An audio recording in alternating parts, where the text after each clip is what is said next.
குயிலி திரைப்படத்தின் இயக்குனர் அன்பு இளவல் முருகசாமி அவர்களே,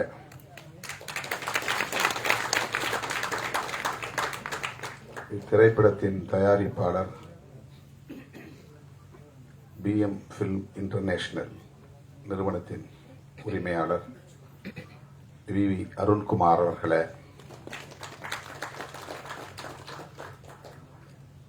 இந்நிகழ்வில் பங்கேற்று வாழ்த்துரை வழங்கி அமர்ந்திருக்கிற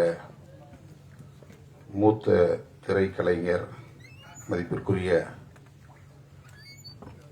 திரைப்பட தயாரிப்பாளர், மதிப்பிற்குரிய அண்ணன் K. ராஜன் அவர்களே, இயக்குனர் பாலாஜி சக்திவேல் அவர்களே, இயக்குனர் ஸ்ரீஜா அவர்களே, குயிலியாக இந்த திரைப்படத்தில் நடித்திருக்கிற அன்பு சகோதரி லிசி ஆண்டனி அவர்களே, இசையமைப்பாளர் ஜூ ஸ்மித் அவர்களே, நடிகர் ஹீரோ பேர் ஹீரோ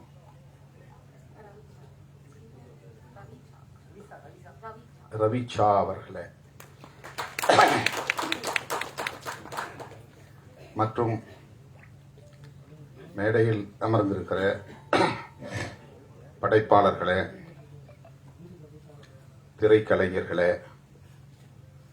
திரளாக கூடியிருக்கிற தமிழ் சொந்தங்களே,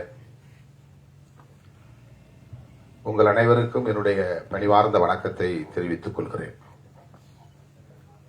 ஆர்ப்பாட்டம் ஒன்றில் பங்கேற்க வேண்டியிருந்தது. சத்தீஸ்கர் மாநிலத்தில் பழங்குடி மக்களுக்கு எதிரான ஒரு நடவடிக்கை, இராணுவ நடவடிக்கை மேற்கொள்ளப்பட்டு வருகிற சூழலில் அதனை கண்டித்து இடதுசாரி இயக்கங்களும் விடுதலை சிறுத்தைகளும் இணைந்து நடத்திய ஒரு ஆர்ப்பாட்டம். இந்த நிகழ்வுக்கு இசைவளித்த பிறகு திடுமென அது ஏற்பாடு செய்யப்பட்டு விட்டது. 7:15 மணிக்குத்தான் அது நிறைவு பெற்றது. அங்கிருந்து இங்கே வந்து சேர சற்று காலத்தாழ்வு நேர்ந்து விட்டது. அதற்காக முதலில் என்னுடைய வருத்தத்தை தெரிவித்துக் கொள்கிறேன். குயிலி திரைப்படத்தின் முன்னோட்ட காட்சி எதையும் பார்க்க சந்தர்ப்பம் அமையவில்லை. நான் வருவதற்கு முன்னதாகவே பாடல் காட்சிகளும் ஒளிபரப்பப்பட்டு விட்டன. பாடலையாவது கேட்கிறேன் என்று கேட்டு ஒரு பாடலை தற்போது மேடையிலேயே கேட்டேன். கதை என்ன என்பதையும் வந்து அமர்ந்த பிறகு அண்ணன் ராஜன் அவர்களிடத்திலே கேட்டு தெரிந்து கொண்டேன். இந்த கால சூழலில் மிகுந்த சமூக பொறுப்புணர்வோடு மதுவுக்கு எதிராக ஒரு திரைப்படம் எடுக்கிற துணிச்சல் இயக்குனர் முருகசாமி அவர்களுக்கும் தயாரிப்பாளர் அருண்குமார் அவர்களுக்கும் வந்திருக்கிறது என்பதே பாராட்டுதலுக்குரியது. நான் நெஞ்சார பாராட்டுகிறேன், வாழ்த்துகிறேன். வணிக நோக்கில் திரைப்படங்களை தயாரிக்க வேண்டும், அதில் வெற்றி பெற வேண்டும், அதில் லாபம் பெற வேண்டும் என்று எண்ணாமல் சமூக பொறுப்புணர்வோடு மக்களுக்கு வழிகாட்ட வேண்டும், இந்த கொடிய துன்பத்திலிருந்து மக்கள் விடுதலை பெற வேண்டும் என்கிற வேட்கையோடு இந்த இளைஞர்களுக்கு, இளம் தலைமுறையினருக்கு இப்படி ஒரு பொறுப்புணர்வு மிக்க இளைஞர்களாக இந்த திரைப்படத்தை தயாரித்திருக்கிறார்கள், அந்த வேட்கையோடு தயாரித்திருக்கிறார்கள் என்பது உள்ளபடியே மகிழ்ச்சி அளிக்கிறது என்பதை விட பெருமை அளிக்கிறது, பெருமைப்படுது. இந்த இளைஞர்களை நான் ஆற தழுவி என்னுடைய வாழ்த்துக்களையும் பாராட்டுகளையும் தெரிவித்துக் கொள்கிறேன். உங்களுக்கு தெரியும், அண்மையிலே நாங்கள் மது மற்றும் போதைப் பொருள் ஒழிப்பு மகளிர் மாநாடு என்று லட்சத்துக்கும் மேற்பட்ட பெண்களை திரட்டி ஒரு மாபெரும் மாநாட்டை நடத்தினோம். அது பேசுவிடும் பொருளாக மாறியது, கடுமையான விமர்சனங்களுக்கும் உள்ளானது. அண்ணன் ராஜன் அவர்கள் பேசுகிற போது ஒன்றை சொன்னார். தமிழ்நாட்டிலே மதுவை ஒழிக்க வேண்டும் என்று நாம் சொல்லுகிறோம். ஒருவேளை தமிழ்நாட்டில் மதுவை ஒழிக்கும் நோக்கில் கடைகளை ஆட்சியாளர்கள் மூட முன்வந்தாலும் கூட அண்டை மாநிலங்களுக்கு போய் மதுவை அருந்துவிட்டு வருகிற ஒரு நிலை இருக்கிறது. அல்லது அவர்கள் இங்கே வந்து திருட்டுத்தனமாக மதுவை விற்பனை செய்வதற்கான வாய்ப்பு இருக்கிறது. இதற்கு என்னதான் தீர்வு என்ற கேள்வியை எழுப்பிவிட்டு அவர் சொன்னார், தேசிய அளவில் எங்குமே மது இருக்கக்கூடாது என்ற கருத்தை சொன்னார். திருமாவளவன் இதை நாடாளுமன்றத்திலும் பேச வேண்டும் என்று சொன்னார். சொல்லிவிட்டு பேசியிருக்கிறார் என்று நம்புகிறேன் என்றும் சொன்னார். அவருடைய நம்பிக்கை வீண் போகவில்லை. நான் பேசினேன், மக்களவையில் பேசினேன். என் மீது அவர் வைத்திருக்கிற நம்பிக்கை எனக்கு வியப்பளிக்கிறது. நாடாளுமன்றத்தில் அப்படி நான் பேசுகிற போது மாண்புமிகு அமைச்சர் நிர்மலா சீதாராமன் அவர்கள் எழுந்து, நீங்கள் முதலில் தமிழ்நாட்டில் மதுவை ஒழித்துவிட்டு வாருங்கள், கள்ளக்குறிச்சியிலே பல பேர் உயிரிழந்திருக்கிறார்கள், அங்கே பேசாமல் இங்கே ஏன் பேசுகிறீர்கள் என்று எதிர்வினையாற்றினார். அது அரசியல் ரீதியான விமர்சனம். நாம் அதை கடந்து சிந்திக்கிறோம். தமிழ்நாட்டில் உள்ள இளைஞர்கள் மட்டுமல்ல, தமிழ்நாட்டில் உள்ள மனிதர்கள் மட்டுமல்ல, இந்தியா முழுவதும் மக்கள், நம் தேசத்து மக்கள் இதனால் பாதிக்கப்படக்கூடாது என்கிற பரந்த பார்வை நமக்கு உண்டு. ஆகவே மது ஒழிப்பு கொள்கையை தேசிய கொள்கையாக இந்திய ஒன்றிய அரசே ஏற்றுக்கொள்ள வேண்டும் என்பதை நான் நீண்ட காலமாக பேசி வருகிறேன். ஐயா இலக்கிய செல்வர் குமரியானந்தன் அவர்கள் என்னுடைய அலுவலகம் தேடி வந்து அப்படி ஒரு தீர்மானத்தை பல ஆண்டுகளுக்கு முன்னரே இயற்றியதை அறிந்து வந்து நேரிலே வந்து பாராட்டினார். மகாத்மா காந்தியை தேசிய தலைவராக நாம் ஏற்றுக்கொள்கிறோம். அவருடைய திருவுருவப் படங்களை ரூபாய் நோட்டிலும் தவறாமல் அச்சிடுகிறோம். அவருடைய கொள்கைகள் முக்கியமானவற்றுள் மது விலக்கு என்பது முதன்மையானது. அகிம்சை என்பது அவருடைய கொள்கைகளில் ஒன்று என்றால், மது விலக்கு என்பது முதன்மையான கொள்கைகளுள் ஒன்று. மகாத்மாவை தேசத்தந்தை என்று ஏற்றுக்கொண்டிருக்கிற நாம் அவருடைய உயிர் மூச்சான கொள்கைகளுள் ஒன்றான மதுவிலக்கை பொருட்படுத்துவதே இல்லையே. இதை மாநிலங்கள் பார்த்துக் கொள்ளட்டும் என்று ஒன்றிய அரசு கண்டும் காணாமல் இருக்கிறது. மாநில அரசுகள், தமிழ்நாடு மட்டுமல்ல மாநில அரசுகள் வருமானத்திற்கான ஒரு வழியாக இதை பார்க்கிறதே. யார் எப்படி கெட்டு போனால் நமக்கென்ன என்கிற ஒரு அலட்சிய போக்கு மேலோங்கி இருப்பதாக தெரிகிறதே என்ற கவலை இன்றைக்கு நேற்றைக்கல்ல பல பத்தாண்டுகளாக எனக்கு உண்டு. அதை நான் பல மேடைகளில் பேசியிருக்கிறேன். பல மாநாடுகளில் தீர்மானங்களாக நிறைவேற்றியிருக்கிறோம். கள்ளக்குறிச்சியில் 60 பேர் உயிரிழந்ததும் நான் உடனடியாக அந்த பகுதிக்கு சென்று 2 நாள் இருந்து ஒவ்வொருவரின் வீடாக சென்று அந்த மக்கள் கத்தி கதறி அழுத நிலையில் அவர்களின் கைகளை பற்றி கொண்டு ஆறுதல் சொன்னேன். அவர்களுக்கு எம்மால் இயன்ற நிதி உதவியும் செய்தோம். உடனடியாக ஒரு ஆர்ப்பாட்டத்தையும் நடத்தினோம். அது போதாது என்கிற அடிப்படையில் மரக்காணத்தில் உயிரிழந்தவர்களையும் போய் சந்தித்து ஆறுதல் சொல்லிவிட்டு அவர்களுக்கும் நிதி உதவி செய்துவிட்டு அங்கே நான் அறிவிப்பு செய்தேன். மது மற்றும் போதைப் பொருள், மது மட்டுமல்ல பல வகையான போதைப் பொருள் இன்றைக்கு புழக்கத்திற்கு வெளிப்படையாக வந்திருக்கின்றன. கஞ்சா போன்ற பல வகையான போதைப் பொருட்கள், ட்ரக்ஸ், போதை மாத்திரைகள் பள்ளி வளாகங்களிலே இப்போது கிடைக்கிறது. நகர்ப்புறங்களில் மட்டுமே புழக்கத்தில் இருந்த போதைப் பொருட்கள் இப்போது கிராமப்புறங்களிலும் ஊடுருவி இருக்கிறது. இந்த துயரத்தை, இந்த அவலத்தை எண்ணி இதற்கென்று ஒரு மாநாடு நடத்த வேண்டும் என்று அறிவிப்பு செய்து அதை ஒரு தேசிய கொள்கையாக இந்திய ஒன்றிய அரசே ஏற்றுக்கொண்டு எந்த மாநிலத்திலும் மதுக்கடைகள் திறக்கக்கூடாது, வருவாய்க்கு வேறு வழிகளை தேடிக்கொள்ள வேண்டும் என்று வழிகாட்டக்கூடிய ஒரு நிலைப்பாட்டை இந்திய ஒன்றிய அரசு மேற்கொள்ள வேண்டும் என்று வலியுறுத்தி தீர்மானம் நிறைவேற்றினோம். இப்போது பலரும் விமர்சித்தார்கள். தமிழ்நாட்டிலே கடையை வைத்திருக்கிற, திறந்து வைத்திருக்கிற ஆட்சியாளர்களை மேடையில் அமர வைத்துக் கொண்டு நீங்கள் தேசிய அளவிலே மதுவிலக்கு கொள்கையை பேசுவது எந்த வகையிலே நியாயம் என்று அரசியல் ரீதியான விமர்சனங்களை பேசினார்கள். நம்மை பொறுத்தவரையில் ஆட்சியில் இருந்தாலும் கூட அவர்களையும் மேடையில் அமர வைத்து மதுவை ஒழிக்க வேண்டும் என்று சொல்லுகிற துணிச்சல் விடுதலை சிறுத்தைகளுக்கு உண்டு என்பதை அந்த நிகழ்வின் மூலமாக உறுதிப்படுத்தினோம். கூட்டணியில் இருக்கிறோம், அவர்களை வைத்துக் கொண்டு மேடையிலே பேசக்கூடாது என்று நாங்கள் அஞ்சவில்லை. உங்களுக்கும் இதிலே உடன்பாடு இருக்கிறது, எனவே மேடைக்கு வாருங்கள், ஒன்றும் பிரச்சனை இல்லை. வந்து உங்கள் கருத்தை சொல்லுங்கள். மேடைக்கு வந்தார்கள்.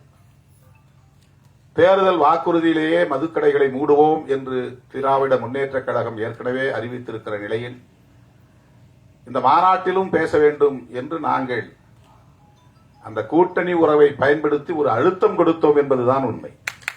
அதுதான் ஒரு பிரச்சனை. ஆளுங்கட்சியை மேடையிலே அமர வைத்து ஆமாம் எங்களுக்கும் மதுக்கடைகளை மூட வேண்டும் என்கிற கருத்திலே உடன்பாடு உண்டு என்று சொல்ல வைத்தது விடுதலை சிறுத்தைகள் என்பதை நான் இந்த இடத்திலே பதிவு செய்ய விரும்புகிறேன். ஆகவே இந்தியா முழுவதும் மது ஒழிக்கப்பட வேண்டும், போதைப் பொருள் புழக்கம் கட்டுப்படுத்தப்பட வேண்டும். தினந்தோறும் நான் சுற்றுப்பயணத்தில் இருக்கிறேன், ஏதாவது ஒரு கிராமத்தில் இருக்கிறேன், ஏதேனும் ஒரு நிகழ்ச்சியில் பங்கேற்கிறேன். உள்ளபடியே ஒவ்வொரு நாளும் நான் நொந்து போகிறேன். மேடைக்காக நான் பேசவில்லை. இளம் வயதிலேயே பல இளைஞர்கள், ஒரு குறிப்பிட்ட சமூகத்தை சார்ந்தவர்கள் என்று இல்லை, அனைத்து சமூகங்களை சார்ந்தவர்களும் இந்த கொடிய குடிப்பழக்கத்திற்கு ஆளாகி இளம் வயதிலேயே வாழ்வை பாழாக்கிக் கொள்ளுகிறார்கள். குடும்பம் நடத்துவதற்கான ஆளுமையையே இழந்து விடுகிறார்கள். ஏதோ தாம்பத்திய உறவை கொண்டு 2-3 பிள்ளைகளுக்கு தந்தையாகி விடுகிறார்கள். ஆனால் அந்த பிள்ளைகளை பாதுகாக்கவோ பராமரிக்கவோ அவர்களை படிக்க வைக்கவோ அவர்களுக்கான எதிர்காலத்தை நல்ல முறையில் அமைத்து தரவோ பொறுப்புணர்வு கொண்ட ஆளுமையாக அவர்கள் இல்லை. நிற்க முடியாமல் தடுமாறுகிறார்கள். அதிகாலையில் இருந்து படுக்கப் போகிற வரையில் போதையில் மிதக்கிறார்கள்.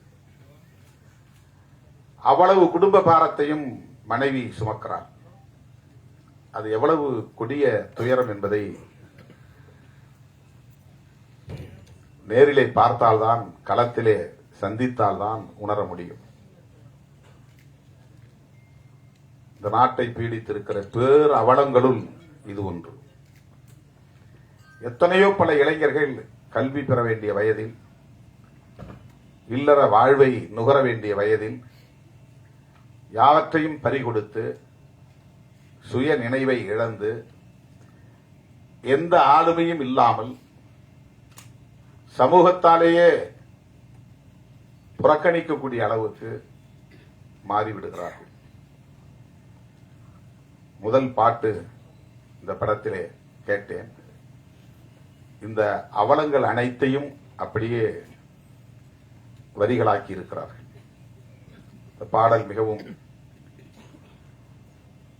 நம் நெஞ்சை ஆழமாக தொடுகின்றது.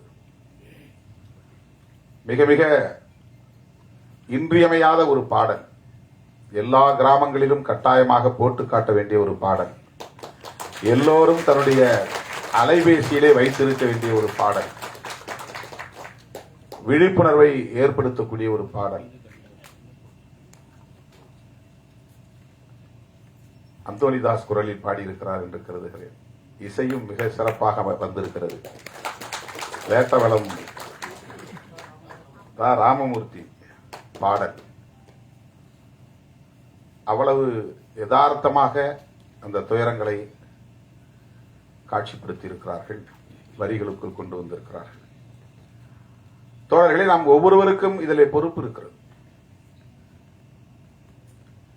இந்த ஆட்சி அந்த ஆட்சி என்று நாம் இதில் அரசியலை நுழைத்து மதிப்பீடு செய்ய தேவையில்லை.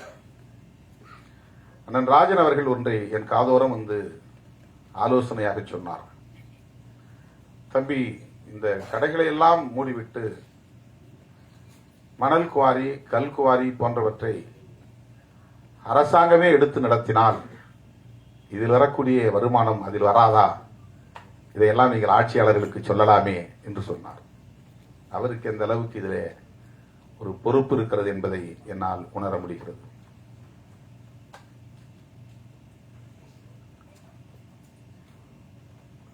தமிழக முதலமைச்சரிடத்திலே தனிப்பட்ட முறையிலே இதை பற்றி பேசுகிற போதும் கூட அவருக்கும் அந்த கவலை இருக்கிறது. அதுதான் சிஸ்டம். ஒரு சமூக கட்டமைப்புக்குள்ளே அரசு சார்ந்த கட்டமைப்புகள் சில நேரங்களில் நம்முடைய விருப்பங்களை மீறி இயங்கக்கூடியவையாக அமைந்து விடுகின்றன. தனியார்மயமாதல் கூடாது என்பது நம்முடைய கருத்து. ஆனால் நம்மால் அதை எதிர்த்து வெற்றி பெற முடியவில்லை. பன்னாட்டு நிறுவனங்கள் இங்கே நுழையக்கூடாது என்பது நம்முடைய நிலைப்பாடு. ஆனால் நம்மால் தடுக்க முடியவில்லை.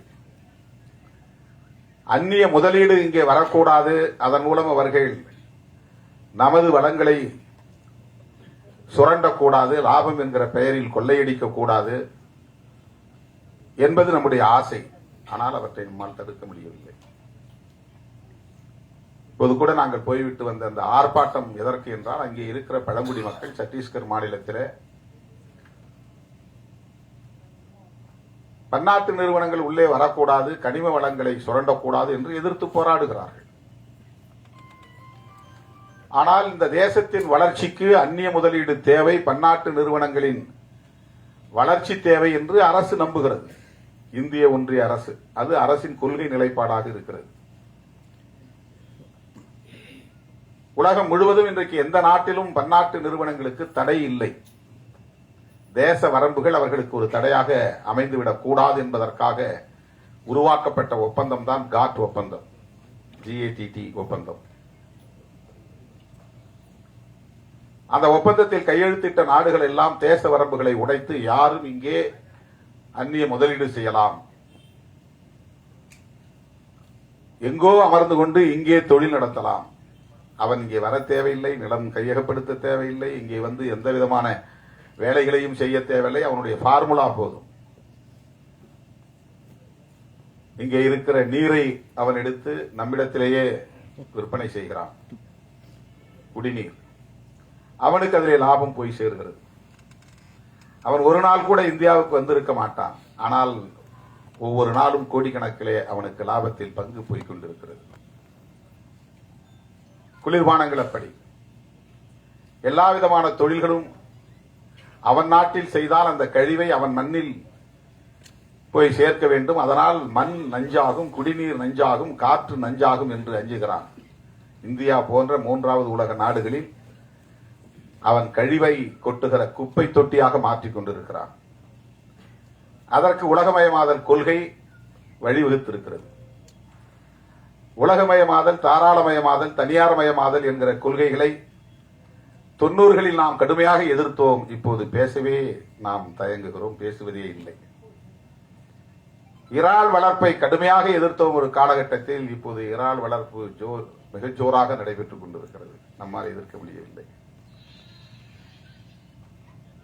தனியார் துறைகளில் இடஒதுக்கீடு வேண்டும் என்று கோரிக்கையை மாற்றிக்கொண்டோம். தனியார் மயமாதலே வேண்டாம் என்று சொன்ன நிலை மாறி இப்போது தனியார் துறைகளில் வேலை வாய்ப்பு வேண்டும், அதற்கு இடஒதுக்கீடு வேண்டும் என்று நமது கோரிக்கையை மாற்றிக்கொண்டோம். இப்படி நம் விருப்பத்திற்கு மாறாக மது ஆலைகள் ஆங்காங்கே நிறுவப்பட்டு விட்டன. மது உற்பத்தி ஆலைகள், அது கோடிக்கணக்கிலே முதலீடு செய்யப்பட்டவை. அதில் பல்லாயிரக்கணக்கானவர்கள் வேலை செய்கிறார்கள். அதற்கான மூலப்பொருளை தருவதற்கு சர்க்கரை ஆலைகள் மொலாசஸ் தயாரிக்கின்றன. இந்த மொலாசஸை எப்படி அவர்கள் விநியோகம் செய்வது, விற்பனை செய்வது, அதை வாங்குவதற்கு மது ஆலைகள் தேவை. மது கடைகளை மூடுவது என்பது மட்டுமே வேலை திட்டம் அல்ல. அதற்கு பின்னால் இவ்வளவு பெரிய பரப்பு இருக்கிறது. மது ஆலைகளையும் மூட வேண்டும், அதை விநியோகம் செய்கிற நிறுவனங்களையும் மூட வேண்டும். அதற்காக ஆயிரக்கணக்கான கோடிகளை முதலீடு செய்திருக்கிறார்கள். அவ்வளவு முதலீடுகளையும் நிறுத்த வேண்டும். அதனால் ஏற்படுகிற இழப்பை சந்திக்க வேண்டும். இப்படி இந்த சிஸ்டம் ஆக்டோபஸ் கால்களாக விரைவி பரவி கிடக்கின்றன. உயர் தொழில்நுட்ப கருவிகளை அயல்நாடுகளில் இருந்து இறக்குமதி செய்து மல்டி ஸ்பெஷாலிட்டி ஹாஸ்பிட்டல் மருத்துவமனைகளே வந்து எஸ்டாப்ளிஷ் செய்கிறார்கள், நிறுவுகிறார்கள், இன்ஸ்டாலேஷன் பண்ணுகிறார்கள். அது கோடிக்கணக்கிலே மதிப்பீடு, 5 கோடி 10 கோடி. அதை வெறுமன மூடி வைத்திருக்க முடியாது. தினந்தோறும் அது இயங்க வேண்டும். இல்லை என்றால் அது பழுதாகிவிடும். தினந்தோறும் அது இயங்க வேண்டும். ஆனால் அதற்கு வேலையாட்கள் தேவை. வேலையாட்கள் என்றால் அவர்களுக்கு சம்பளம் தர வேண்டும். சம்பளம் தர வேண்டும். அது இயங்க வேண்டுமானால் தினந்தோறும் அதிலே நோயாளிகள் வந்து படம் எடுத்துக்கொண்டே இருக்க, ஸ்கேன் எடுக்கணும், ஸ்கேன் எடுத்துட்டு இருக்கும். உடம்பு நல்லா தான் இருக்கும், ஆனாலும் ஸ்கேன் எடுங்க. எனக்கு ஒன்றும் பிரச்சனை இல்லையே. இல்ல, இதெல்லாம் மாஸ்டர் செக்அப் மாதத்துக்கு 3 மாசத்துக்கு ஒரு தடவை வந்து பண்ணிக்கங்க, 6 மாசத்துக்கு ஒரு தடவை பண்ணிக்கங்க. இது நம்முடைய ஹெல்த்ல அவங்களுக்கு அக்கறை இருக்கிற மாதிரி. ஆனா இது மெடிக்கல் மாஃபியாவுடைய வேலைகள், தொழில் முதலீட்டாளர்களின் வேலைகள். அதை சும்மா வச்சிருக்க முடியாது. ஒவ்வொரு ஹாஸ்பிட்டல்லையும் பல கோடி ரூபாய் முதலீட்டிலே உயர் தொழில்நுட்ப கருவிகள் வந்து நிறுவப்பட்டு இருக்கிற நிலையில் அவற்றை எல்லாம் மூடி வைத்திருக்க முடியாது. எக்ஸ்ரே எடுக்கிறதா இருந்தாலும் சரி, எம்ஆர்ஐ எடுக்கிறதா இருந்தாலும் சரி, அல்லது என்ஜிஓ பண்றதா இருந்தாலும் சரி, ஒவ்வொன்றுக்கும் அவன் எஸ்டாப்ளிஷ் பண்ணி வச்சிருக்கான். எல்லாம் ஏசி. அதெல்லாம் வந்து அவன் பராமரி, டெய்லி மெயின்டெனன்ஸ் இருக்கணும். சும்மா போட்டு மூடி வச்சிருக்க முடியாது. அந்த மாதிரி தான் இந்தியா முழுக்க மது ஆலைகள் பல ஆயிரம் கோடி முதலீட்டு நிறுவப்பட்டிருக்கிறது. அவ்வளவு எளிதா அதை மூட முடியாது என்பது இங்க இருக்கிற சிஸ்டம், இங்க இருக்கிற ஸ்ட்ரக்சர். இப்ப நம்முடைய போராட்டம் என்பது தூத்துக்குடியிலே துப்பாக்கிச்சூடு வரையில் போய் 12 பேர் படுகொலை செய்யப்பட்ட பிறகுதான் ஸ்டெர்லைட் ஆலையை மூட வேண்டும் என்கிற நிலை உருவாகிறது. சாதாரணமான கோரிக்கைகளால் அந்த ஆலையை மூட முடியவில்லை. அறவழி போராட்டங்களால் அந்த ஆலையை மூட முடியவில்லை. கேரளாவிலே வேண்டாம் என்று சொன்ன அணு ஆலை கூடங்குளத்திலே வந்து நிறுவப்படுகிறது. தமிழ்நாட்டுக்குள்ளே நிறுவப்படுகிறது.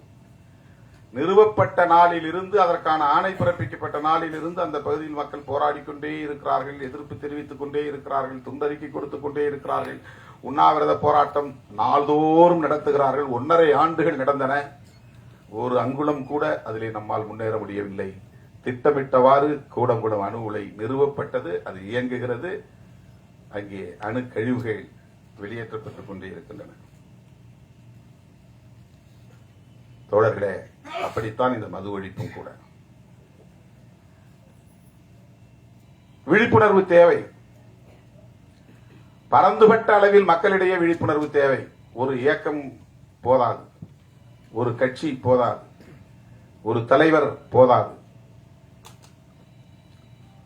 அரசை நிறுவுகிற ஆற்றல் பெற்ற மக்கள், ஒரு அரசை தூக்கி எறிகிற ஆற்றல் பெற்ற மக்கள், விழிப்புணர்வு பெற்ற அரசியல் சக்தியாக மாறுகிற போது, தொடர்ந்து போராடுகிற துணிச்சலை பெறுகிற போது, சமரசமின்றி போராடுகிற ஆற்றலை பெறுகிற போது எல்லாவற்றையும் தலைகீழாக புரட்டி போட முடியும். அதற்கு சான்று வேளாண் சட்டங்களை இந்த அரசு திரும்ப பெற வைத்தது. விவசாயிகளின் தொடர் போராட்டம்.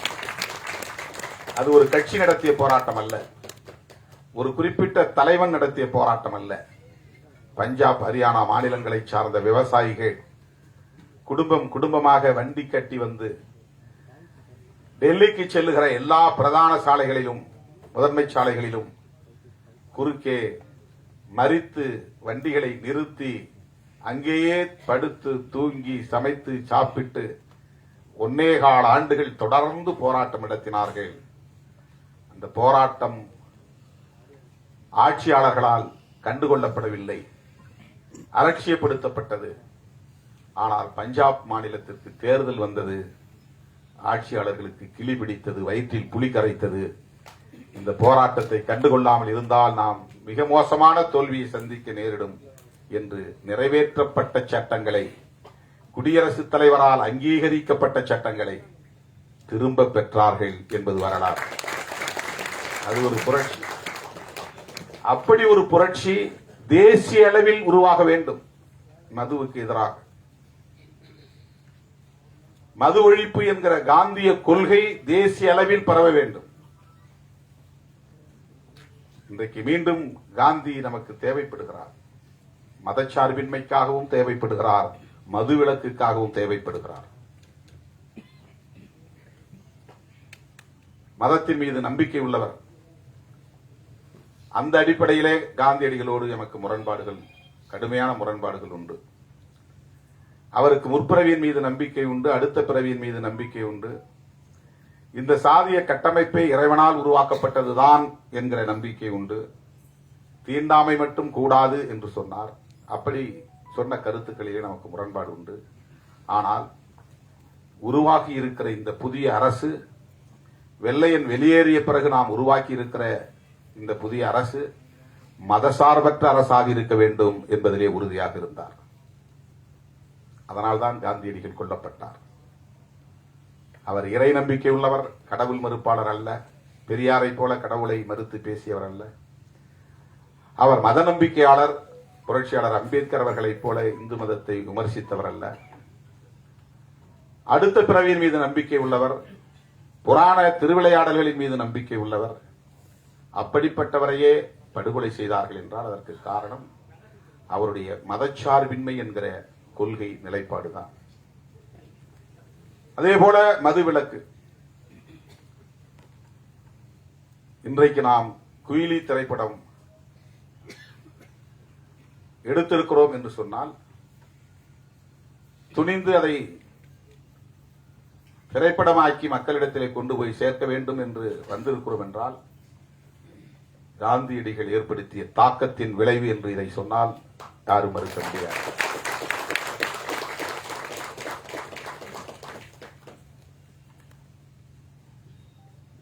களத்திலே நாம் சந்திக்கிற அவலங்கள் நம்மை சிந்திக்க வைக்கிறது என்பதுதான்.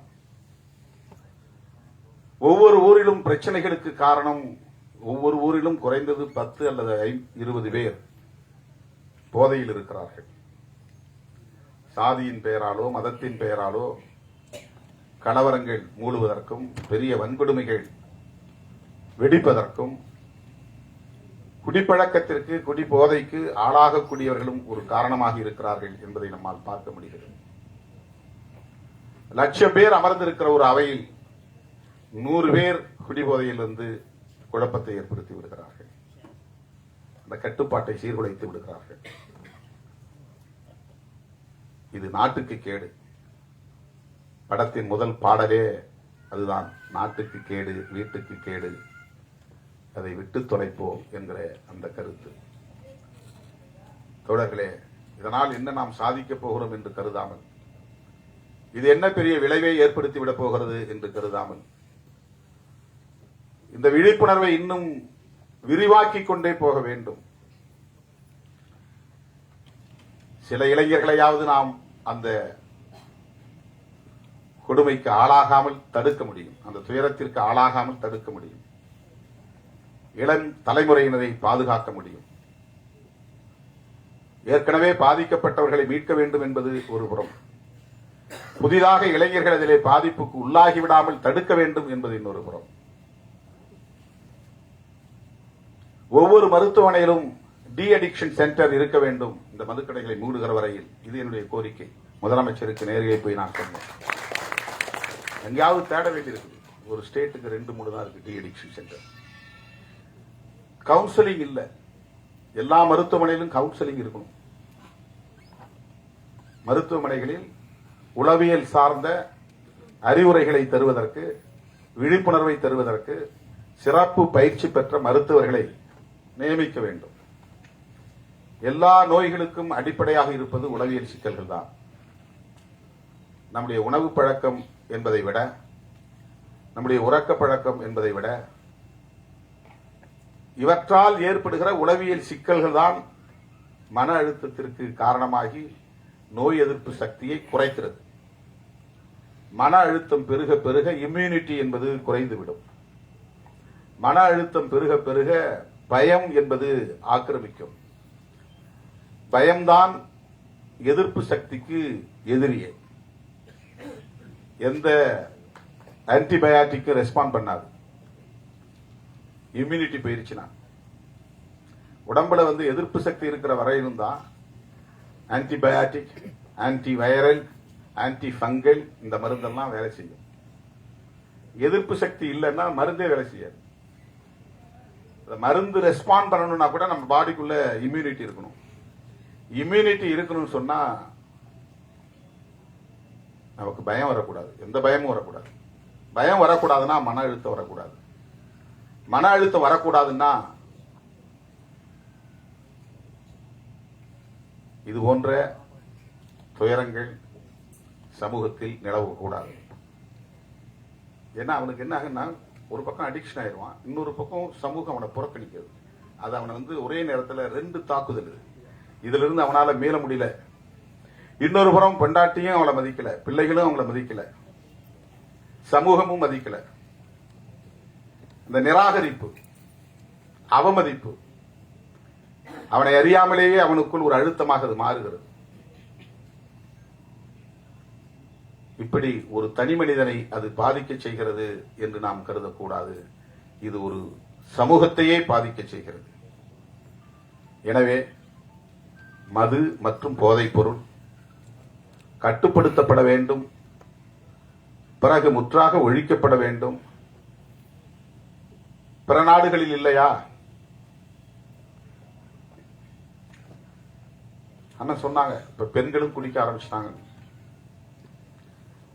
அயல் நாடுகளிலே பெண்கள் குடிக்கிறார்களே. இதுல என்னன்னா, ஹெல்த் கான்சியஸ் இல்லாதவன் குடிக்கிறதுக்கும் ஹெல்த் கான்சியஸ் உள்ளவன் குடிக்கிறதுக்கும் வேறுபாடு இருக்கு. சோசியல் ட்ரிங்க் என்கிற பெயரில் குடிக்கிறவனுக்கும்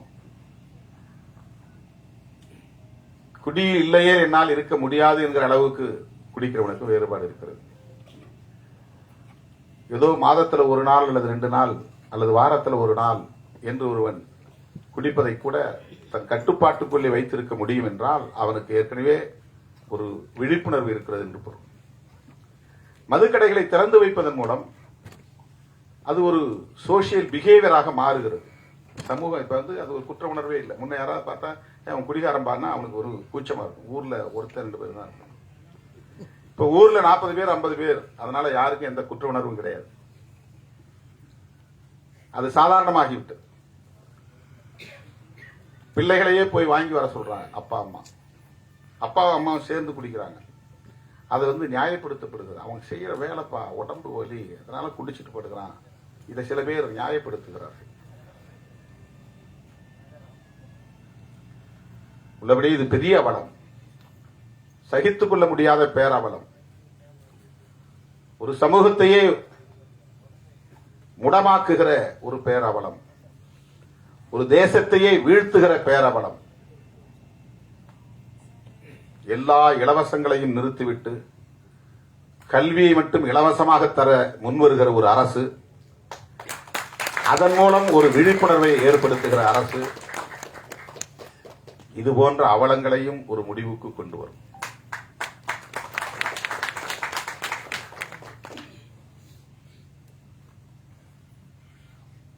அரசுக்கு வருமானம் திரட்ட என்ன வழியையும், இதை தவிர்த்து வேற என்ன வழியையும் அவர்கள் முடிவெடுக்கலாம், தீர்மானிக்கலாம். இதை வைத்து ஒரு அரசை நடத்த முடியாது. ஆண்டுக்கு 25,000 கோடி என்பது போதாது. ஆகவே இலவச திட்டங்களுக்கு இது பயன்படுகிறது என்று நியாயப்படுத்துவதும் ஏற்புடையதல்ல. இலவசங்களை வேண்டாம் என்பதுதான். எல்லா இலவச திட்டங்களையும் நிறுத்த வேண்டும். ஒட்டுமொத்த கல்வியையும் அரசே ஏற்றுக்கொள்ள வேண்டும். கல்வியை இலவசமா கொடுங்க, ஆரம்ப கல்வி முதல் ஆராய்ச்சி கல்வி வரை. இதெல்லாம் பொதுமக்களின் கோரிக்கையா மாற வேண்டும். ஒரு தனிநபர் கோரிக்கையாக, ஒரு இயக்கத்தின் கோரிக்கையாக இருக்கிற போது ஈடுபடாது. பொதுமக்களின் கோரிக்கையாக மாற வேண்டும். அதற்கான விழிப்புணர்வு தேவை. அப்படிப்பட்ட ஒரு விழிப்புணர்வுள்ள இளைஞர்களாகத்தான் இன்றைக்கு முருகசாமி, அருண்குமார், இந்த இளம் தலைமுறையினரை நான் பாராட்டுகிறேன், மெச்சுகிறேன். இது போன்ற இன்னும் பல விழிப்புணர்வு கருத்துக்களை சொல்லக்கூடிய படைப்புகளை நீங்கள் தர வேண்டும்.